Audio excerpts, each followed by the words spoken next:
Hello friends, అందరికీ నమస్కారం. వాణిరెడ్డి రెసిపీస్కి స్వాగతం. నేను మీ వాణిరెడ్డి. ఈరోజు మన వీడియోలో కమ్మని గ్రేవీతో చికెన్ కర్రీ ఎలా తయారు చేసుకోవాలో చూద్దాం. వంట రాని వాళ్ళు, ఫస్ట్ టైం వంట చేసేవాళ్ళు, బ్యాచులర్స్ కూడా ఈ చికెన్ రెసిపీని చాలా సింపుల్గా చేసుకోవచ్చు. మరి మీరు వీడియో స్కిప్ చేయకుండా చివరి వరకు చూడండి. వీడియో చివరి వరకు చూసి మీకు నచ్చితే లైక్ చేయడం మర్చిపోవద్దు. అలాగే మన ఛానల్ కొత్త వాళ్ళు చూసేవాళ్ళు ఛానల్ సబ్స్క్రైబ్ చేసుకోకపోతే సబ్స్క్రైబ్ చేసుకొని పక్కనే ఉన్న బెల్ ఐకాన్ గుర్తు మీద క్లిక్ చేయండి. మరి కావలసిన పదార్థాలు, తయారీ విధానం ఇప్పుడు ఆలస్యం లేకుండా చూద్దాం. ముందుగా 1/2 కేజీ చికెన్ ముక్కలను శుభ్రంగా కడిగి గిన్నెలోకి తీసుకొని అరచెక్క నిమ్మరసం, కొద్దిగా ఉప్పు వేసుకొని ముక్కలకి పట్టేటట్టు కలిపి పక్కనుంచాలి. 15 నిమిషాల పాటు పక్కనుంచాలి. ఇప్పుడు వేరొక గిన్నె తీసుకొని దాంట్లోకి చిలికిన 1/2 కప్పు పెరుగును తీసుకోవాలి. ఉప్పు కొద్దిగా వేసుకోవాలి. మనం ముందే ఉప్పు వేసుకున్నాం కాబట్టి చూసుకొని వేసుకోవాలి. 1 టేబుల్ స్పూన్ కారం పొడి, 1/2 టీ స్పూన్ పసుపు, 1 టీ స్పూన్ ధనియాల పొడి, 1 టీ స్పూన్ చికెన్ మసాలా లేదా గరం మసాలా కూడా తీసుకోవచ్చు. ఇప్పుడు పెరుగులో పూర్తిగా కలిసేటట్టు కలుపుకోవాలి. కలుపుకున్న ఈ మిశ్రమాన్ని పక్కన పెట్టేసుకుందాం.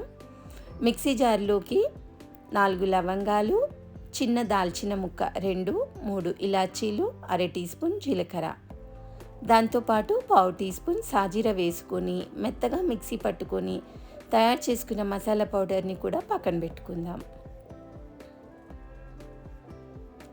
ఇప్పుడు వేడెక్కిన కడాయిలోకి 4 లేదా 5 టేబుల్ స్పూన్ల ఆయిల్ వేసుకొని ఆయిల్ పూర్తిగా వేడెక్కిన తర్వాత 2 సన్నగా తరిగిన ఉల్లిపాయ ముక్కల్ని వేసుకోవాలి. మీడియం టు లో ఫ్లేమ్లో కలుపుతూ దూరగా రంగు మారే వరకు వేగిన తర్వాత ఘాట్లు పెట్టిన పచ్చిమిర్చి 3, తయారు చేసుకున్న మసాలా మిశ్రమాన్ని కూడా వేసుకొని మరొక 2 నిమిషాల పాటు వేయించుకున్న తర్వాత 2 టీ స్పూన్ల అల్లం వెల్లుల్లి పేస్టును వేసుకొని పచ్చివాసన పోయే వరకు చిన్న మంట మీద 2 నిమిషాల పాటు వేయించుకోవాలి. ముందే మ్యారినేట్ చేసిన చికెన్ ముక్కలను కూడా వేసుకొని ముక్కలు పూర్తిగా అంతా కలిసేటట్టు కలుపుకోవాలి. ఇప్పుడు మీడియం ఫ్లేమ్లో ఆయిల్ పైకి తేలేంత వరకు 3 నుండి 4 నిమిషాల పాటు ఉడికించుకోవాలి. చికెన్ ముక్కలను అప్పుడప్పుడు కలుపుతూ ఉండాలి. ఇప్పుడు గిన్నె పైన మూత పెట్టుకొని అప్పుడప్పుడు కలుపుతూ మీడియం ఫ్లేమ్లో మరొక 3 నిమిషాల పాటు ఉడికించుకున్న తర్వాత మనం తయారు చేసి పెట్టుకున్న పెరుగు మసాలా మిశ్రమాన్ని వేసుకోవాలి. చికెన్ ముక్కలకు పూర్తిగా పట్టేటట్టు అంతా ఒకసారి కలుపుకొని మీడియం ఫ్లేమ్లో మరొక 3 నుండి 4 నిమిషాల పాటు గిన్నె పైన మూత పెట్టి అప్పుడప్పుడు కలుపుతూ ఉడికించుకోవాలి. ఇప్పుడు 4 నిమిషాల తర్వాత మూత తీసుకొని చూద్దాం. ముక్కలు పూర్తిగా ఆయిల్ పైకి తేలుతున్నప్పుడు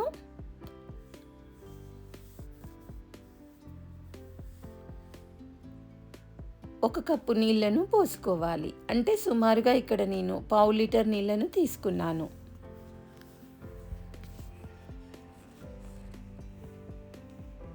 మరొకసారి ముక్కలు పూర్తిగా అంతా కలిసేటట్టు కలుపుకోవాలి. మంటని మీడియం టు లో ఫ్లేమ్లోకి మారుస్తూ గిన్నె పైన మూత పెట్టుకొని అప్పుడప్పుడు మధ్యలో కలుపుతూ మరొక 4 నుండి 5 నిమిషాల పాటు చికెన్ ముక్క మెత్తపడేంత వరకు ఉడికించుకోవాలి.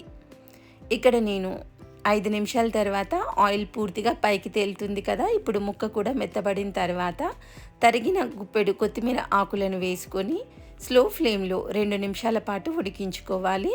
మీరు దీంట్లో తరిగిన పుదీనా ఆకులను కూడా వేసుకోవచ్చు.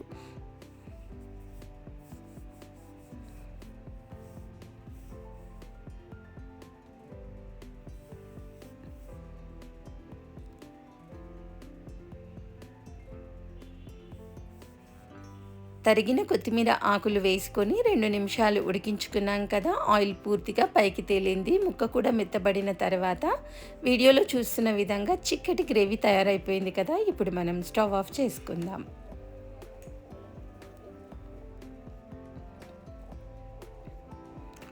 తినడానికి నోరూరించే చిక్కటి గ్రేవీతో ఇలా సింపుల్గా ఎవరైనా సరే చాలా సులువుగా చేసుకునే వంటకం. బ్యాచులర్స్, వంట రాని వాళ్ళు కూడా ఈ చికెన్ గ్రేవీ కర్రీ చికెన్తో మీరు కూడా ఖచ్చితంగా ట్రై చేయండి. ఒక గిన్నెలోకి సర్వ్ చేసుకుందాం. చాలా రుచిగా ఉంటుంది. పూరి, చపాతీ, దోశ, రైస్తో తింటే సూపర్ అంటే సూపర్ ఉంటుంది. మీకు నచ్చితే ఒకసారి ఇలా ట్రై చేసి చూడండి. మరి మీకు ఈ వీడియో నచ్చితే లైక్ చేయండి. ఛానల్ సబ్స్క్రైబ్ చేసుకోకపోతే సబ్స్క్రైబ్ చేసుకొని తెలిసిన వాళ్ళకి రెసిపీని షేర్ చేసి